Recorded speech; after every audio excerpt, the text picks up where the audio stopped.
धीर्धैनम्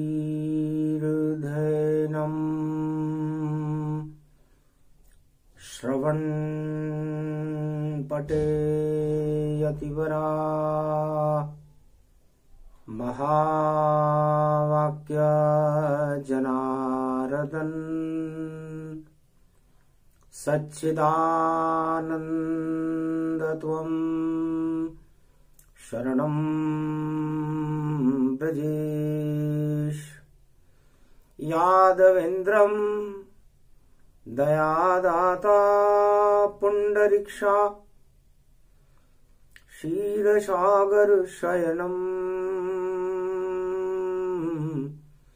कमलनयनं नमस्तुते नमामि श्रीहरि। धैर्य से जिसको धारण किया जाता है, कर्णपटुओं से जिनका पान किया जाता है, ऐसे सच्चिदानंद भगवान श्री यादवेंद्र सरकार को मैं नित्य ही चिंतन करता हूँ, नमन करता हूँ।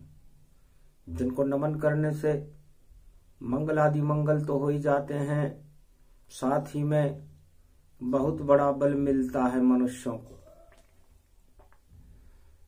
पर्व बसंत फाल्गुन मासा और राम का दिव्य प्रकाशा। चैत्र शुक्ल पक्ष गति आवे, राम जन्म अवध प्रगटावे।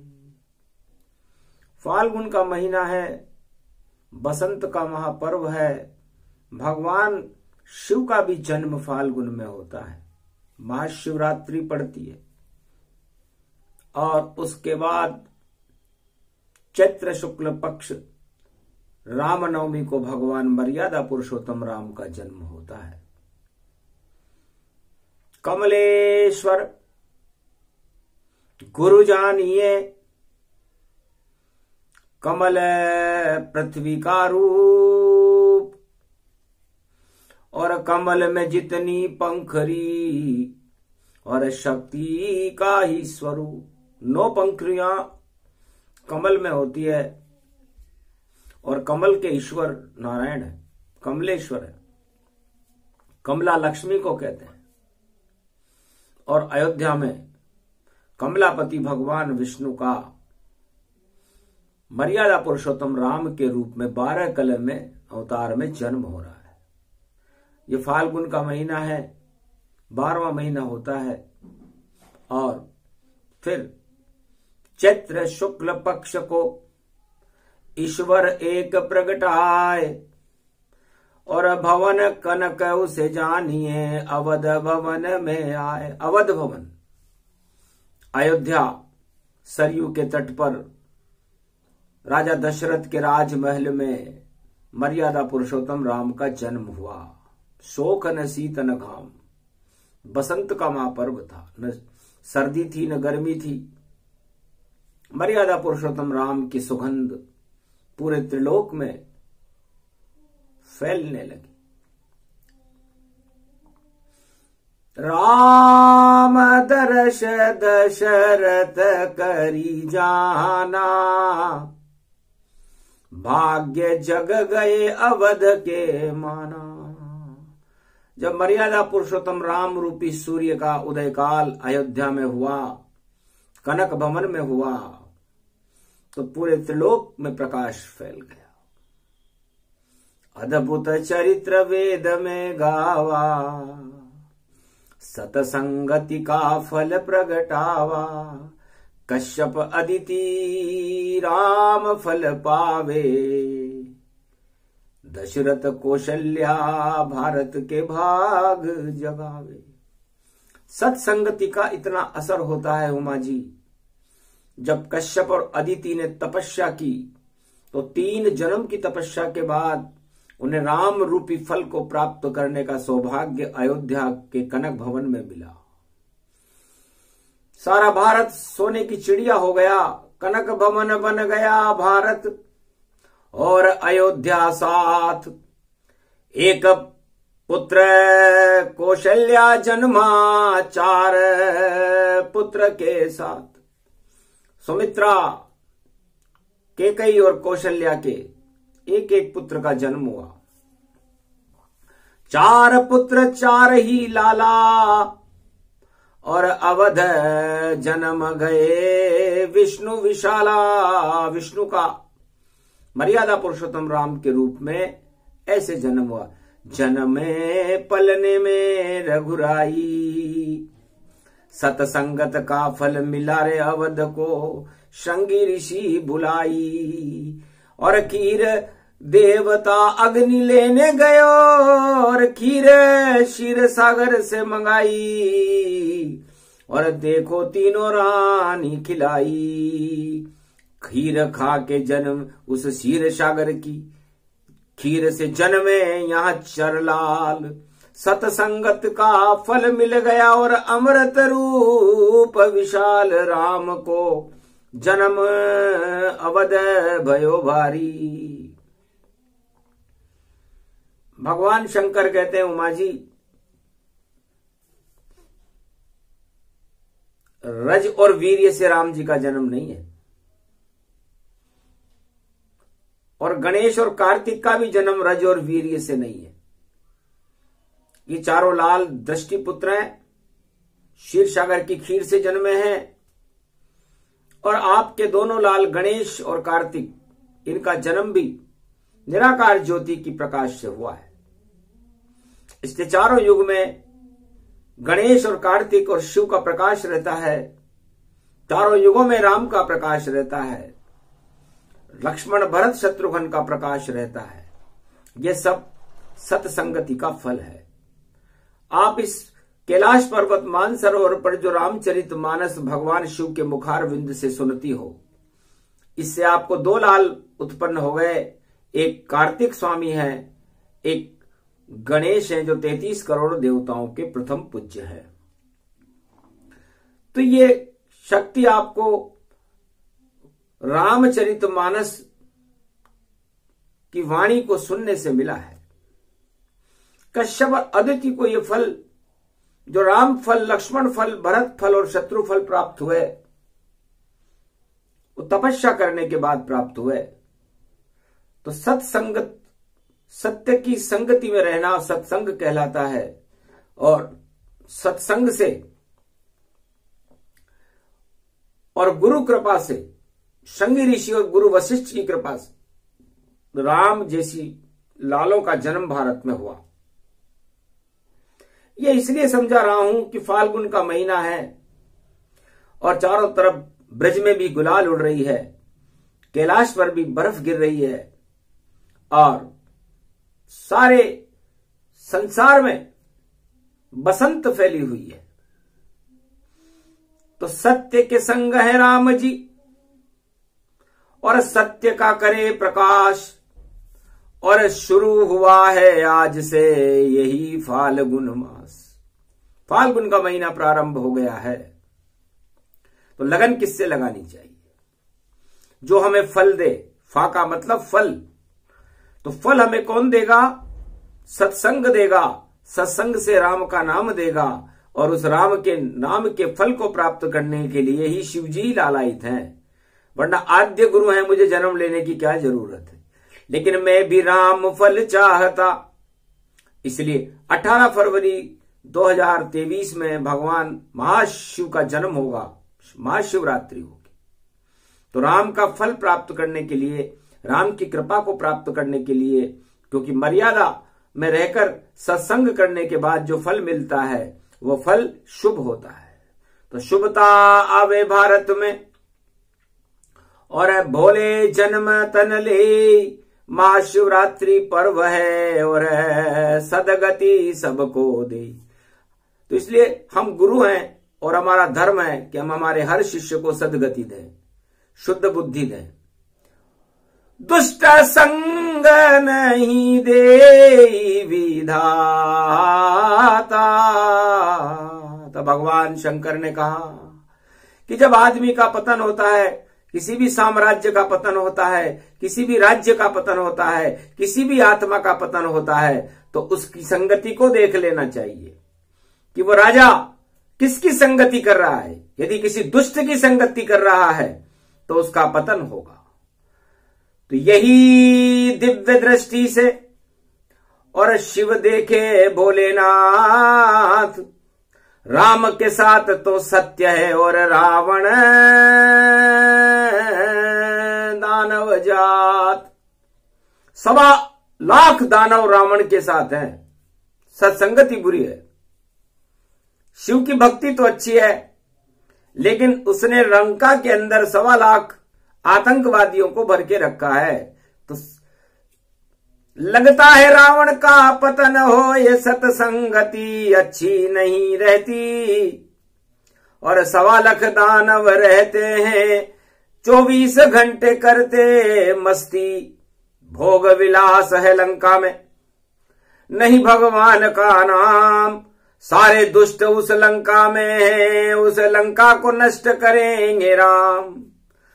तो मैंने भी सारे दानवों को उस लंका में एक साथ एकत्रित कर लिया है। सारे दुष्ट इस पूरे विश्व के त्रेता युग में एक सोने की लंका में बंद कर दिए हैं, क्योंकि उनका भोग और लक्ष्मी से मोह है। तो दुष्ट किसे कहते हैं? दू का मतलब होता है जो दुराचार करे और सारी प्रजा को कष्ट प्रदान करे, वो दुष्ट होते हैं। और दया धर्म का मूल है, पाप मूल अभिमान। तुलसी दया न छोड़िए जब तक घट में है प्राण। और सत्संगति में तो दया होती है, और दया का उल्टा याद होता है। जब हम परहित करते हैं, दूसरों की भलाई करते हैं, तो हम दया करते हैं उसके ऊपर। और जब दया करते हैं तो ईश्वर हमें याद करने लग जाता है। उसे सत्संग कहते हैं। और ये सत्संग अयोध्या में होने जा रहा है। नारद को भेज कर देखें हम कि अवध में क्या क्या कमी रहे।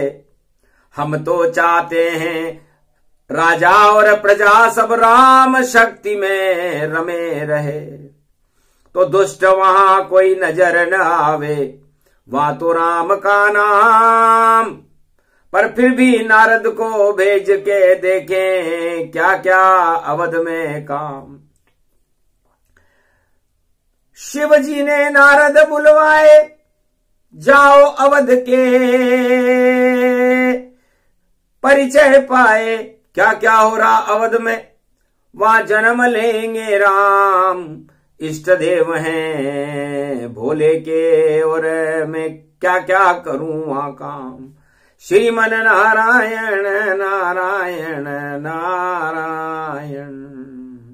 सत्य सत्य कहते हुए नारद अवध में जाए। गुरु वशिष्ठ को प्रणाम किया तो बोले, नारद यहां कैसे आए? हे नारद जी, इस अयोध्या में त्रेता युग में आपके आगमन का क्या कारण है?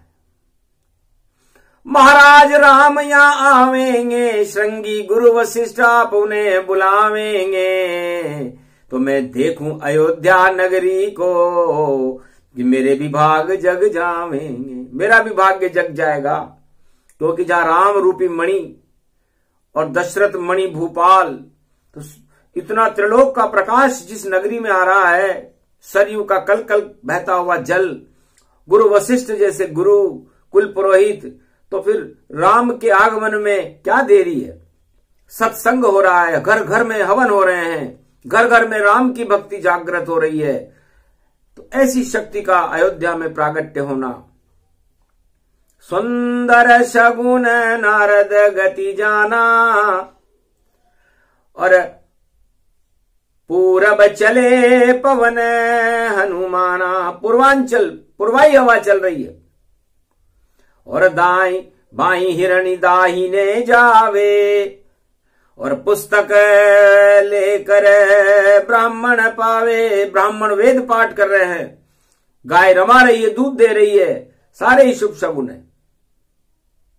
लेकिन एक कौवा बैठा है कनक भवन। ये कौवा यहां क्या करता है? गुरु वशिष्ठ से नारद जी ने पूछा, महाराज कनक भवन बड़ा सुंदर है, लेकिन कनक भवन में ये कौवा क्यों उड़ रहा है? लगता है कोई हमारा ही और रिश्तेदारियां आवेगा, इस कारण कौवा बोल रहा। संकेत ये हमें ये काकभूषुंड जी हैं। और कनक भवन में दशरथ और कैकेयी के अलावा कोई भी अयोध्या का वासी प्रवेश नहीं करता,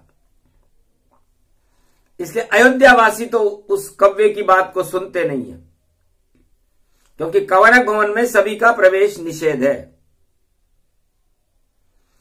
और राम जब पैदा होंगे तब पता लगेगा कि राम जी कनक भवन में, राम को कौन रोकेगा? क्या राम जी कनक भवन में जाएंगे? क्योंकि उनका तो बड़ा है कनक भवन, वह तो बैकुंठ भगवान बने, और ये छोटा है कनक भवन, शायद इसमें नहीं राम रहे। गुरु वशिष्ठ की बात को सुनकर नारद जी हंसने लगे कि धन्य धन्य योगी पुरुष, धन्य तुम्हारा ज्ञान, निश्चित इस कनक भवन को छोड़कर वन में जाएंगे राम। अरे ये कौवे तो जंगल में मिलेंगे उनको, ये तो बहुत पवित्र आत्मा है, और ये बंदर भी यहां बैठा हुआ है। ये तो लगता है कोई वानर है, ये नहीं कोई निशाचर है, और ये क्यों बैठा है कनक भवन है, और इसका यह क्या कारण है? शायद काकभूषुंड जी और हनुमान जी रामचरित्रावली को सुनने के लिए कनक भवन में ऊंची जगह पर बैठे हुए हैं, ताकि राजमहल में आराम से दूर से ही दर्शन करेंगे राम के, जब राम पलने में झूलेंगे और माखन मिश्री खाएंगे दोनों, और राम कभी नहीं भूलेंगे। तब नारद जी ने कहा, गुरु वशिष्ठ मुझे एक कमी नजर आ रही है, और तो सब कुछ ठीक है अवध में, और यहां दुष्ट का काम नहीं, यहां सारी देवता 33 करोड़ है, यहां राम ही राम यही। यहां तो 33 करोड़ देवता जनसंख्या है भारत की, अयोध्या की, सब रमण कर रहे हैं यहां पर, और सब जमीन पर बैठकर हवन कर रहे हैं, यज्ञ कर रहे हैं, राम राम कर रहे हैं। लेकिन कहां गई ये कैकेयी माता, और नजर नहीं आई हमें माता, सज धज कर बैठी कनक भवन, और वह बाहर नहीं निकलती है। दशरथ ही जाते कनक भवन, कैकेयी किसी से नहीं मिलती है। तो नया बनाया कनक भवन है, और नई इमारत जान, और इसी इमारत में राम जी राजा बनेंगे, और होएगा राज तिलक भगवान। इस इमारत में राज तिलक होगा राम जी का। भारत में राजा, अयोध्या में राजा दशरथ ने राम जी के राज तिलक के लिए कनक भवन में विशेष सिंहासन लगवाया है, कि बच्चा पहले पैदा होगा, फिर ब्याह रूप गति पावेगा, और सबसे पहले इस नई इमारत में राम यहां प्रगटावेगा, राज तिलक होगा उसका, दिव्य सिंहासन जान, ये दशरथ की इच्छा है, बोले वशिष्ठ भगवान। तब नारद जी हंसने लगे कि दुष्ट संग नहीं दे विधाता,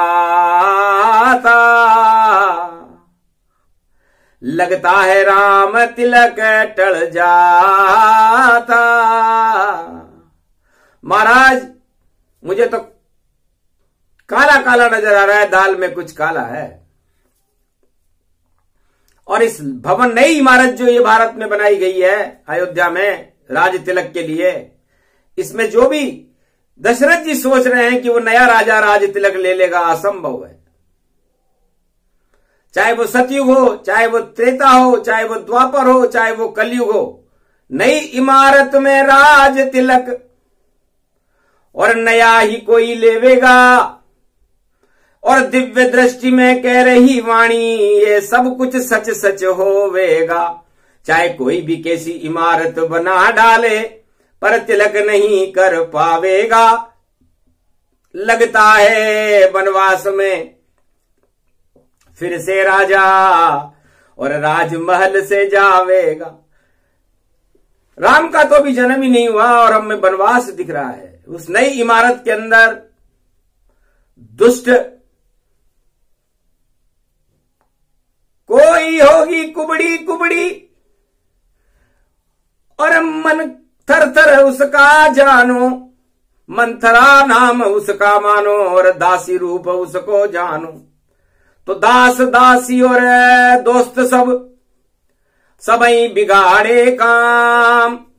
राज तिलक कनक भवन में कभी न लेंगे राम। लगता है कोई थरथरा मन कुबड़ी है, कोई उसका मन थरथरा रहा है सत्ता प्राप्त करने के लिए। तो उस थरथराहट को जब रानी को जाकर कहे मंत्रणा तो ये कनक भवन कोप भवन बन जावेगा और राम का राज तिलक नहीं होगा और भरत का राज दिखावेगा।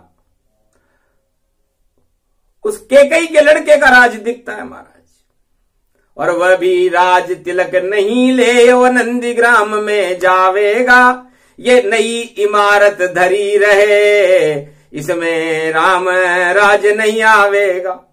ये जो नई इमारत बनाई है आपने अयोध्या में, उसमें राज तिलक भगवान राम की कृपा से कोई के बिना कोई ले नहीं सकता।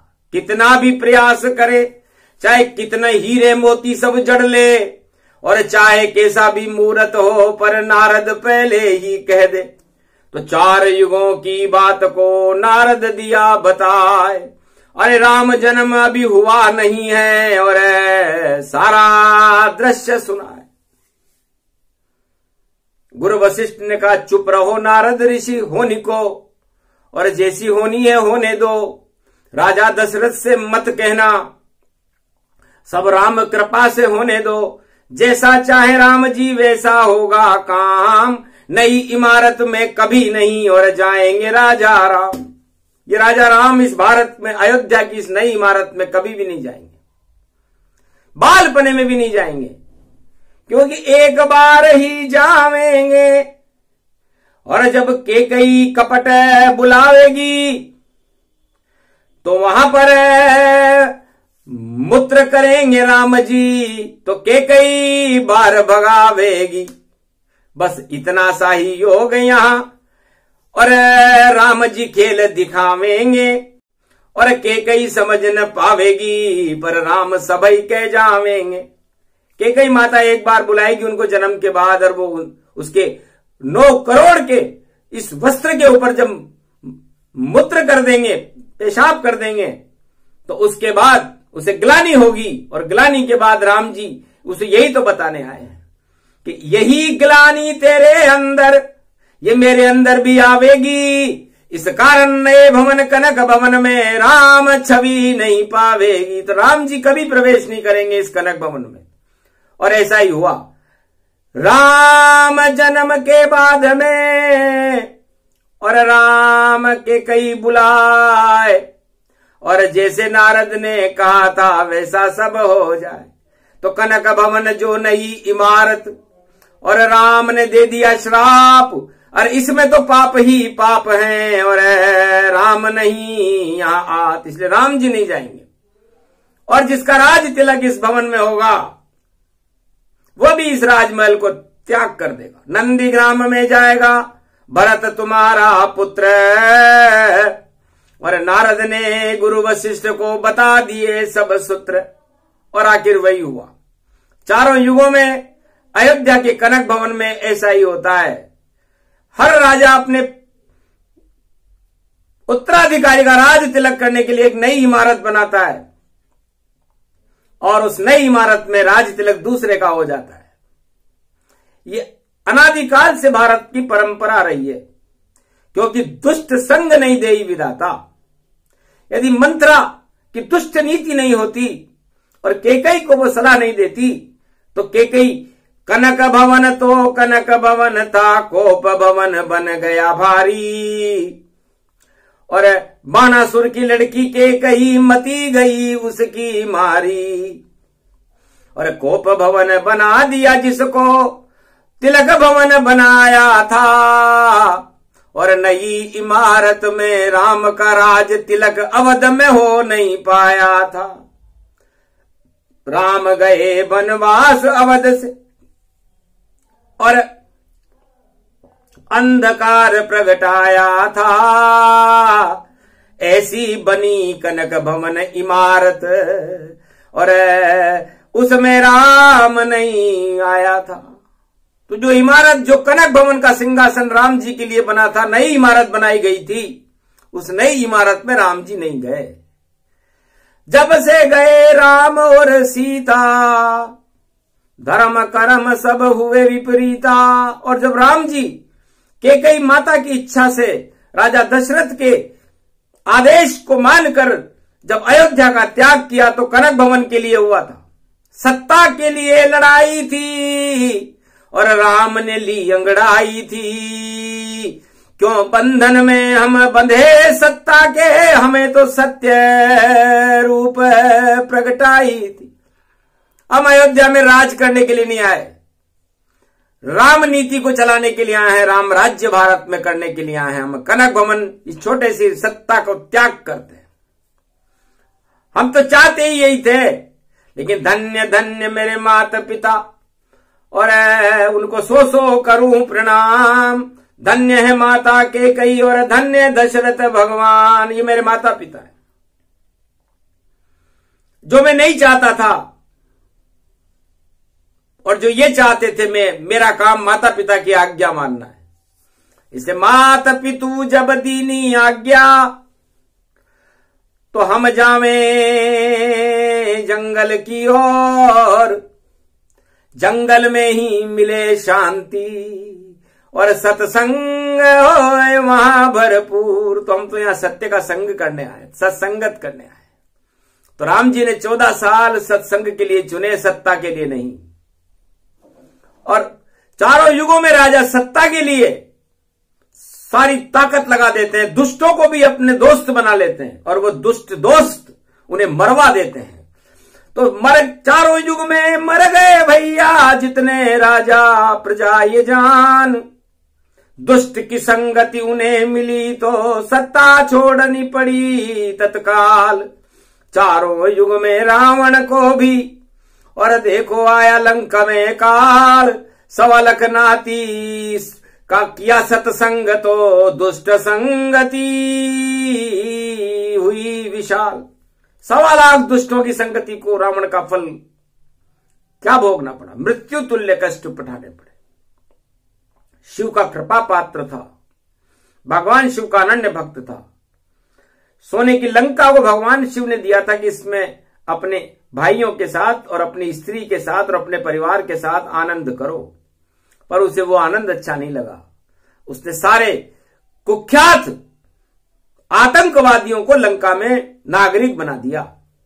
1.25 लाख कुख्यात आतंकवादी लंका में प्रवेश कर गए।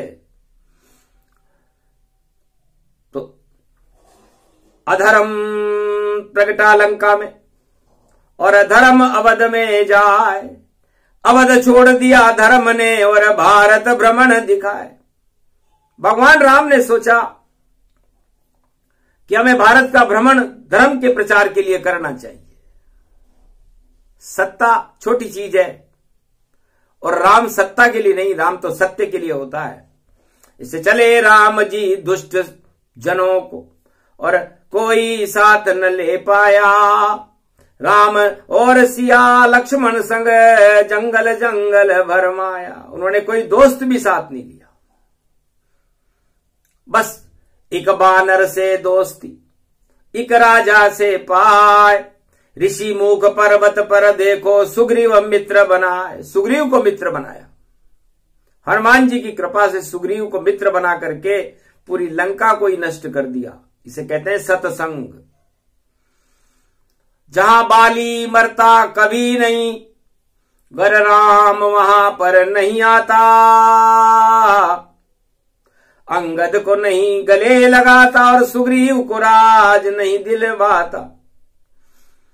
तो भगवान ने जिससे मित्रता की, दो व्यक्तियों से मित्रता की है। मित्र हो तो सुग्रीव के जैसा हो, मित्र हो तो विभीषण के जैसा हो। चारों युगों में राजाओं को वाणी और भगवान शिव मार्गदर्शन करते हैं कि यदि कोई भी राजा हो, चाहे वो भारत का हो, चाहे विश्व के किसी भी देश का हो, मित्र बनाए तो ऐसे दुखी व्यक्तियों को बनाए जिनको वो राज ताज प्रदान कर दे बाद में, और जिनका राज ताज कोई छीन नहीं सके। राम जी ने तो अयोध्या का राज ही छोड़ दिया अपनी माता और पिता के कहने पर। तो चारों युगों में ऐसा कोई राजा राम के अलावा कोई हुआ ही नहीं जिसने अपना राज स्वेच्छा से छोड़ दिया हो। न धृतराष्ट्र और दुर्योधन ने छोड़ा, न रावण ने छोड़ा, न बाली ने छोड़ा, सबको छुड़वाया गया। क्योंकि सत्ता का मोह इतना खराब होता है कि जो सत्ता के मोह में उलझ जाता है वो सत्य से बहुत दूर हो जाता है। और यदि वो सत्ताधीश किसी दुष्ट को अपना मित्र बना ले तो वो मित्र भी डूब जाता है और वो राजा भी डूब जाता है। और ऐसा चारों युगों में होता है। रावण हिरणाकश गति जाना और डूब गए 1.25 लाख माना, अरे डूबे कौरव वंश भगवाना, और पांडव को गीता का ज्ञान। पांडवों को गीता का ज्ञान भगवान नहीं करवाते तो हो सकता है न पांडव बचते न कौरव बचते, लेकिन किसी को तो बचाना था। तो दुष्ट संग नहीं दे विधाता, कर्म प्रदान विश्व करी राखा, जैसे कर्म वैसे फल चाखा। तो जब तक कोई राजा चारों युगों में शुभ कर्म करता है तो उसका राज लंबा चलता है, पुण्य उदय हो जाते हैं उसके। जब वो प्रजा का कल्याण करता है, परहित करता है, दया करता है अपने प्रजा के ऊपर, उनको बालक मानता है अपना, तो वो भगवान जैसा होता है। लेकिन जब वो राजा अभिमान जैसा हो जाए और दुष्ट मित्र उसके बन जाए और कुसंगति में पड़ जाए, तो बस धन ही धन दिखता उसको और धन सबको चौपट कर देता है। अरे बड़े बड़े राजाओं को वह खुद पोपट कर देता है। चौपट होती उनकी सत्ता और राज छोड़ना पड़ता है और दंड भोगना पड़ता है जब दुष्ट संग वह होता है। तो उमा जी, सत्संग की इतनी शक्ति होती है तो हर राजा को, चाहे कोई सा भी युग हो, सत्य के साथ रहना चाहिए, असत्य का साथ छोड़ देना चाहिए। और ऐसी मित्रता कभी नहीं निभानी चाहिए जो दुष्ट नीति से भरी हुई हो, छल कपट पाखंड से भरा हुआ। और जब कोई मित्र बनाता है तो पतन होए उस राजा का और सत्ता से हट जाता है। काल नेमी से हनुमान जी ने कहा, काल नेमी ने पूरी विद्या चलाई थी कि राम रावण का युद्ध है, यहीं देख रहा था और रावण हारे लंका में और विजय राम जी पाए। मैं यहां से देख रहा हूं, उनका भाई मरा हुआ पड़ा हुआ है लक्ष्मण, उसे जिंदा करने के लिए संजीवनी बूटी लेने कोई वानर आएगा और वानर इस समय मेरे सामने है, तो मैं तुम्हारी मदद कर सकता हूं, तुम मुझे गुरु बनाओ। मतलब हनुमान जी से काल नेमी कह रहा है कि तुम मेरे शिष्य बन जाओ और मेरी सलाह मानने लगो, मैं तुम्हें आशीर्वाद दूंगा। हंसने लगे हनुमान जी सुन काल नेमी की बात, अरे पहले मैं स्नान कर लूं फिर करूंगा तुझसे बात। तो जल के किनारे हनुमान जी और जब स्नान करने वहां गए, द्रोणगिरी पर्वत के ऊपर है और मकड़ी ने टांग में खींच लिया। एक मकड़ी थी वहां पर, मगर मछली, उसने हनुमान जी की टांग को खींचना शुरू किया। हनुमान जी ने उस मकड़ी को मार डाला। मकड़ी अप्सरा थी, उसको श्राप लगा हुआ था। उसने कहा काल नेमी है रावण का और देखो पक्का जासूस, इसकी बात में नहीं आना, तुम मारो इसके घूस। और वह चली गई। तब कहा दक्षिणा लो गुरुवर, और घूसा गदा दक्षिणा है, और फिर 7 चक्कर लगाऊंगा गुरुवर आपके, और ये मेरी खाओ दक्षिणा है। तो गदा चलाई काल नेमी पर, और आया काल नेमी का काल, और मार दिया एक मुक्के से ये हनुमान विशाल।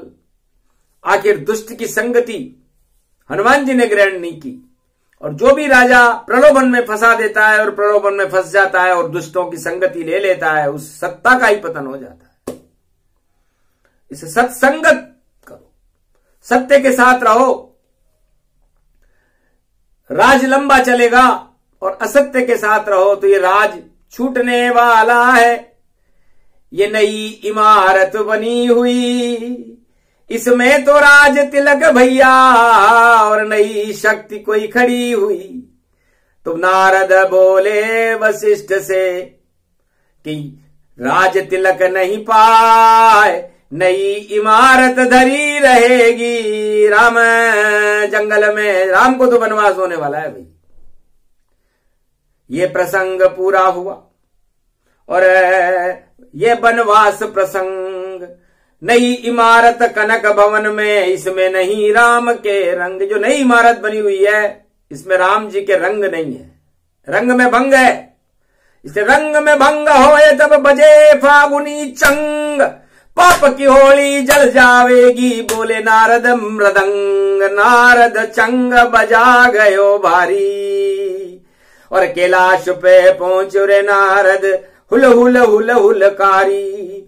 अरे पाप की होली जलेगी रे अवध में, बोले नारद वीणा सारी। अरे कनक भवन में केकई की और गतिमती गई है मारी, मंथरा नाम की दासी और बिगाड़े सब चाल। राम तिलक होगा नहीं और राम जाए बनवास, भरत राज वहां बनेंगे वो भी छोड़ कनक को जाए। नंदीग्राम में 14 वर्ष तक राम तपस्या पाए। अभी राम जी का जन्म नहीं हुआ और पूरी रिपोर्ट नारद जी ने चारों युगों की भगवान शंकर को दे दी। महाराज ऐसा हो रहा है। हंसने लगे बोले भगवाना, धन्य चतुर नारद ऋषि माना। क्या उपहार दूं नारद तुम्हें, और तुम्हें मिलेगा श्राप। माया में तुम भी फंस गए क्योंकि कनक भवन दिख जात। हे नारद, अब तुझे भी बता देता हूं मैं, तुझे मैंने यहां क्यों बुलाया, क्योंकि तुझे मैंने कनक भवन की माया दिखा दी। तो कनक भवन सत्ता को कहते हैं, और सत्ता की माया देखने के बाद आदमी उसमें उलझता ही उलझता है, और उसके दुष्ट सलाहकार भी आ जाते हैं और वह उस राजा का पतन कर देते हैं। तो नारद दिखे तुझे सुंदरी, क्योंकि दर्शन के कई ताय, और माया तुझ पर चढ़ेगी और वरमाला नहीं पाए। तेरे पे वरमाला नहीं डलेगी रे भाई, इसलिए माया तू मत मांगना। जब जाए विष्णु के पास, सुंदरता मांगी तेने तो बंदर जैसा हो ही जात, तू बंदर हो जाएगा। पर नारद भूल गए वचन और शिववाणी गति जान, और बैकुंठ में वीणा बजाते पहुंचे नारद गतिमान। क्योंकि सुंदरी देखी मृत्युलोक में और माया चढ़ गई जान। विष्णु से कहने लगे माया दिलाओ भगवान, मुझे माया दिखा दो, माया दिला दो, मेरे को सुंदर बना दो। एक राजकुमारी को देख करके आया, सत्ता रूपी राजकुमारी को देख कर गए थे, और आखिर वही हुआ जो भगवान शंकर ने कहा था। कुरूप बंदर नारद को बनाया, वरमाला नहीं मां डलवाई। हंसने लगे तब रुद्रगण और भद्रगण मुस्काए। अपनी शक्ल को देखो दर्पण में तो पता तुम्हें चल जाए। जब राजकुमारी ने माला नहीं डाली, माया नहीं मिली नारद को, नारद ने जब अपना चेहरा देखा वानर का, तो श्राप दिया विष्णु भगवाना। वानर काम तुम्हारे आना, जाओ तुमने मुझे बंदर बनाया तो बंदर ही तुम्हारी मदद करेंगे। मेरी गृहस्थी तुमने नहीं बसने दी, तुम्हारी गृहस्थी में भी गड़बड़ होगी। यही राम के जन्म का हेतु दिया बताए, इस कारण उस श्राप को और विष्णु शीश प्रगटाए। भगवान विष्णु का तथास्तु नारद, जाओ तुम पर तुम्हें माया चढ़ने नहीं दूंगा, तुम्हें सत्ता में जाने नहीं दूंगा, तुम मेरे विश्वास पात्र मेरे भक्त हो, तो भक्तों को कभी बिगाड़ू नहीं, चाहे श्राप मेरे ऊपर ले लूं, निश्चित जन्मूंगा अवध में अब और बंदर बन कर मैं खेलूं। तब नारद के श्राप को पूरा किया रे भगवान, और ऐसे राम जी बैकुंठ से और आए अवध के धाम।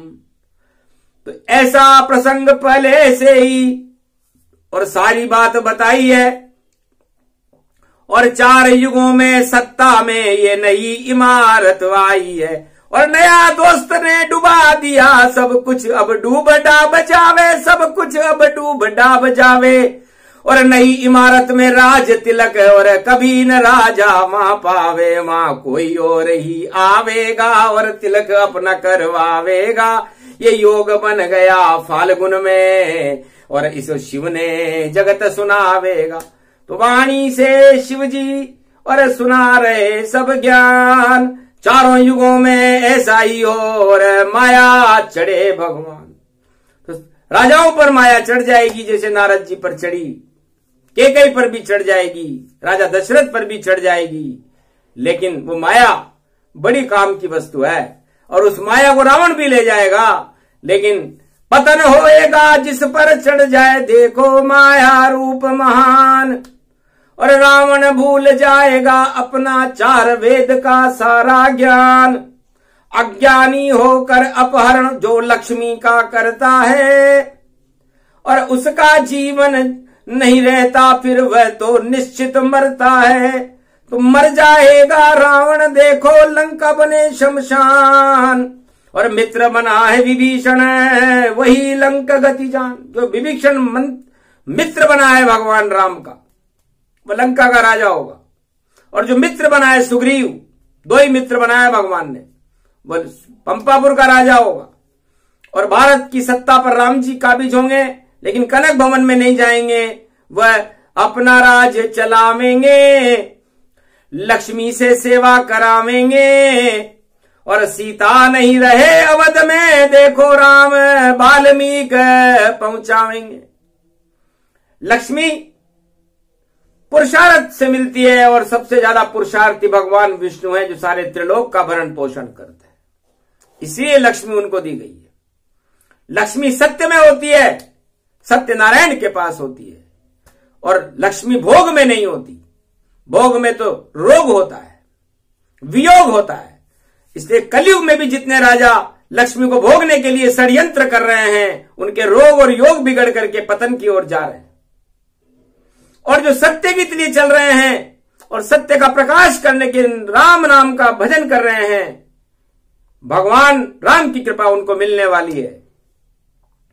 2027 ज्यादा दिन निकल नहीं पावे, उल्टा पलटा हो जावेगा, ये नारद शिव को बतलावे। भूत भविष्य वर्तमान का शिव ने दे दिया ज्ञान, यही ज्ञान है सत्य है, यही भारत में राम। ये सत्य है और ये राम है, और ये राम का ज्ञान है जो रामचरितमानस में लिखा हुआ है। अधर्म से धन होता है 2, 5 और 7, तुलसी 12 वर्ष में जड़ा मूल से जात।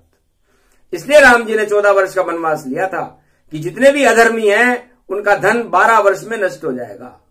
तो 4 युगों के नजीर है ये कि जो भी अधर्म से धन इकट्ठा करता है 12 से 14 वर्ष के बीच में वह पतन की ओर चला जाता है, और ऐसा हर युग में होता है और अभी भी हो रहा है। इसलिए सत्य सत्य वचन ये वाणी, सुन लो भारत के सब प्राणी। राम राज भारत में आवे और कल की अवतार प्रगटावे। जय बोलो कल की भगवान की, जय बोलो श्री राम। ये दोनों अवतार ही और करे भारत का कल्याण। और कोई सत्य नहीं, सत्य राम का नाम। बाकी जितने भोग हैं झूठे हैं सब काम। इसलिए आप सत्ता रूपी झूठ के साथ न देकर के सत्य रूपी राम का साथ दो, तो भारत में कल के अवतार का प्रागट्य निश्चित है। भारत का कल्याण होगा। दुष्टों का साथ छोड़ दो, दुष्ट प्रवृत्ति और 8 तरह के राजपदों का त्याग करो, अपनी आत्मा में सत्य का प्रकाश करो। सत्य ही राम है, सत्य ही आत्मा है, और ये आत्मा और राम दोनों अजर अमर हैं। तो आप सारी सत्ताओं को छोड़कर उस अजर अमर शक्ति राम और अपनी आत्मा को प्रबल करते हुए भगवान राम का ध्यान करते रहो, तो है भारतवासियों आपका कल्याण है। बोलो जय श्री राम। ये प्रसंग जो भी सुने राम कृपा का पात्र, राम कृपा उसको मिले जो छत्र राम प्रगटा। जो राम की छत्र छाया में रहेगा उसे राम कृपा प्राप्त हो, और जो सत्ता की छत्र छाया में रहेगा वो नरक लोक को जाएगा, रोक सके नहीं कोई। दुष्ट संगति उनको मिली तो निश्चित सत्ता क्षय हो। बोलो जय श्री राम।